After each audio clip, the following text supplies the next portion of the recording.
एहसास हो गया कि वह एक खतरनाक शिकारी है। रोमांच की भावना महसूस करते हुए क्लकी ने सुरक्षित दूरी से उस आदमी का पीछा करने का फैसला किया, ये देखने के लिए उत्सुक कि वह क्या कर रहा है। जैसे ही वह उसके पीछे गया, क्लकी उस आदमी की अजीब हरकतों और हास्यास्पद भावों को देखकर खुद को रोक नहीं सका। अचानक वह आदमी रुक गया और पीछे मुड़ा। उसने क्लकी को एक झाड़ी के पीछे छिपा हुआ देखा। एक भयावह मुस्कान के साथ वह क्लकी की ओर झपटा और उस मजेदार छोटे मुर्गे को पकड़ने के लिए दृढ़ संकल्पित था। लेकिन क्लकी आसानी से पीछे हटने वालों में से नहीं था। एक जोरदार चीख के साथ वह जंगल में आदमी का पीछा करते हुए भाग गया। आदमी शिकारी गिरी हुई शाखाओं पर ठोकर खा गया और चट्टानों पर ठोकर खा गया, जबकि क्लकी बाधाओं पर आसानी से उड़ गया। अपने चंचल किलकारियों से अपने पीछा करने वाले को चिढ़ाता रहा। जैसे जैसे पीछा जारी रहा, क्लकी को एहसास हुआ कि अगर वह बिना किसी चोट के भागना चाहता है तो उसे आदमी शिकारी को चकमा देना होगा। जल्दी से सोचते हुए वह एक चट्टान में एक संकरी दरार में छिप गया, जो आदमी के लिए बहुत छोटी थी। हांफते और निराश होकर आदमी शिकारी ने क्लकी को ऊपर नीचे खोजा, लेकिन चतुर मुर्गी छिपी रही, अपने छिपने की जगह से मजे से देखती रही। आखिरकार आदमी ने हार मान ली और दबी हुई आवाज में गाली देते हुए भाग गया। आखिरकार खतरा टल गया। क्लकी अपने छिपने की जगह से बाहर निकला, विजयी और राहत महसूस कर रहा था। वह जानता था कि उसने अपनी त्वरित सोच और फुर्तीली हरकतों से खतरनाक आदमी शिकारी को चकमा दे दिया है। गांव लौटकर क्लकी ने अपने साहसिक कारनामे को गांव वालों के साथ साझा किया, जिन्होंने उसकी बहादुरी और चालाकी पर आश्चर्य व्यक्त किया।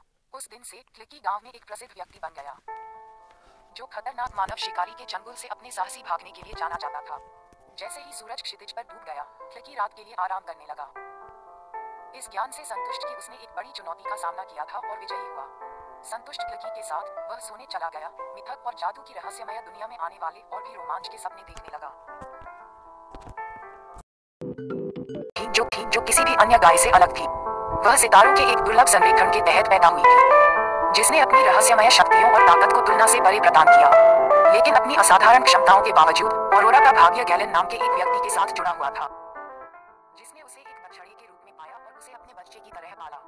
जिस क्षण वे मिले, ऑरोरा और गैलन ने एक गहरा और अटूट बंधन साझा किया। उसने प्यार और दयालुता के साथ उसकी देखभाल की और उसने बदले में भयंकर निष्ठा और अटूट भक्ति के साथ उसकी रक्षा की। साथ में उन्होंने भूमि को पार किया, अनगिनत रोमांचों को अपनाया और रास्ते में कई खतरों का सामना किया।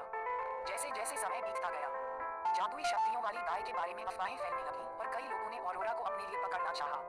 लेकिन कोई भी ऑरोरा और गैलन के बीच के बंधन को पार नहीं कर सका, क्योंकि उनका संबंध एक ऐसे प्रेम में निहित था जो सभी बाधाओं को पार करता था। एक दिन एक शक्तिशाली जादूगर उस गांव में आया जहां ऑरोरा और गैलन रहते थे। वह अपने स्वयं के अंधेरे उद्देश्यों के लिए ऑरोरा की शक्तियों का उपयोग करने के लिए दृढ़ था, और वह अपने लक्ष्य को प्राप्त करने के लिए किसी भी हद तक जा सकता था। अपने हाथ की एक लहर से उसने एक जादू किया जिसने ऑरोरा को गैलन से अलग कर दिया, जिससे वह कमजोर और अकेली रह गई। दृढ़ संकल्प और साहस से भरी हुई ऑरोरा अपने प्रिय साथी को खोजने के लिए एक खतरनाक यात्रा पर निकल पड़ी।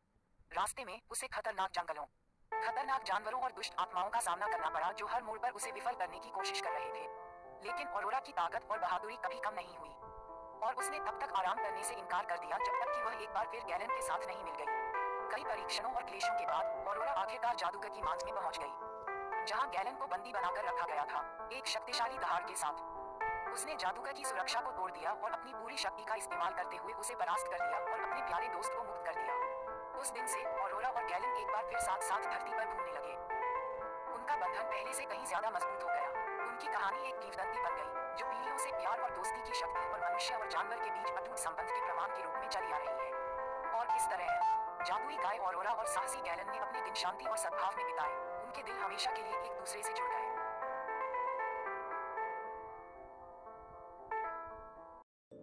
कहानियां ग्रामीणों के बीच फैलने लगी। ऐसा कहा जाता था कि मधुमक्खियों और मच्छरों के झुंड ने एक अपवित्र गठबंधन बनाया था, जो निषिद्ध जंगल में प्रवेश करने की हिम्मत करने वाले किसी भी व्यक्ति पर आतंक फैलाता था। किंवदंतियों में प्राचीन देवता एपिस, मधुमक्खियों के देवता और कुलिसिडे, मच्छरों के देवता के बारे में बताया गया है, जो प्रकृति के प्रति अपने अहंकार और अनादर के लिए मानवता से बदला लेने के लिए सेना में शामिल हो गए। जंगल के जीवों ने एक अभिशाप के बारे में फुसफुसाया जो एलिसियम पर आया था। एक ऐसा अभिशाप जो डंक मारने वाले और खून चूसने वाले लोगों की महामारी लेकर आया था, जिसने निर्दोष लोगों को पीड़ा दी थी। जैसे जैसे दिन छोटे होते गए और रातें गहरी होती गईं, लायरा नामक एक बहादुर योद्धा ने भयावह गठबंधन का सामना करने और उनके आतंक के शासन को समाप्त करने के लिए एक खोज शुरू करने का फैसला किया। चंद्रमा देवी सेलिन द्वारा आशीर्वादित एक चांदी की तलवार से लैस लायरा निषिद्ध जंगल के दिल में गहराई तक पहुंच गई। हवा में हजारों पंखों की गड़गड़ाहट के साथ हवा घनी हो गई, और योद्धा को एपिस और कुलिसिडे की दुष्ट उपस्थिति महसूस हो रही थी, जो उसकी हर हरकत पर नजर रख रहे थे। अचानक आसमान में अंधेरा छा गया और मधुमक्खियों का झुंड गुस्से से उस पर टूट पड़ा। उनके डंक तीखे और जानलेवा थे, लेकिन लायरा अपनी जगह पर डटी रही। उसकी तलवार मंद रोशनी में चमक रही थी और वह लगातार हमलावरों से लड़ रही थी। अपने ब्लेड के हर झटके के साथ उसने मधुमक्खियों को मार गिराया। उनके शरीर बारिश की बूंदों की तरह जंगल के फर्श पर गिर रहे थे। फिर भी जैसे ही उसने सोचा कि उसने जीत हासिल कर ली है, मच्छरों का एक बादल छाया से उभरा। उनकी भूखी आंखें उसके शरीर पर टिकी हुई थीं। योद्धा का दिल उसकी छाती में धड़क रहा था क्योंकि वह खून के प्यासे कीड़ों से बचने के लिए संघर्ष कर रही थी। उनकी सुई जैसी सूंडें उसकी जीवन शक्ति को खत्म करने की कोशिश कर रही थी, लेकिन लायरा ने डर के आगे झुकने से इनकार कर दिया। उसने खुद को नुकसान से बचाने के लिए सेलिन की शक्ति का आह्वान किया, भयंकर युद्ध की पुकार के साथ। उसने चांदनी की एक लहर छोड़ी जिसने भयावह गठबंधन को एक चमकदार चमक में घेर लिया। जैसे जैसे रोशनी फीकी पड़ती गई, मधुमक्खियां और मच्छर जंगल के फर्श पर बिखर गए। उनकी बुरी आत्माएं वापस अंडरवर्ल्ड में चली गई। एलिसियम को त्रस्त करने वाला अभिशाप हटा दिया गया और ग्रामीणों ने अपनी प्यारी भूमि पर शांति और सद्भाव की वापसी पर खुशी मनाई। और हालांकि मधुमक्खी और मच्छर के हमले की कहानी एक चेतावनी मिथक के रूप में जीवित रहेगी, यह अंधेरे का सामना करने में बहादुरी और साहस की शक्ति की याद भी दिलाती है।